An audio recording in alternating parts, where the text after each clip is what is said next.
সাগির আহমেদের যে আপোষহীন মানসিকতা, তার কারণেই ঢাকা মহানগরীতে জাতীয়তাবাদী আদর্শ প্রতিষ্ঠিত হয়েছে।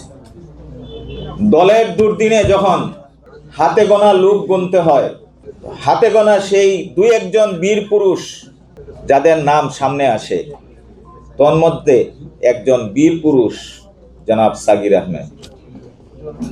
সাগির আহমেদের সাহস, সাগির আহমেদের বীরত্ব এবং সাগির আহমেদের যে আপোষহীন মানসিকতা, তার কারণেই ঢাকা মহানগরীতে জাতীয়তাবাদী আদর্শ প্রতিষ্ঠিত হয়েছে। সাগির আহমেদ কেন শাহাদত বরণ করলেন? জাতীয়তাবাদী আদর্শকে এই বাংলার বুকে প্রতিষ্ঠিত করার জন্য সাগির আহমেদ ছিলেন আপোষহীন। তার জীবনের সর্বস্ব তিনি উজাড় করে দিয়েছিলেন।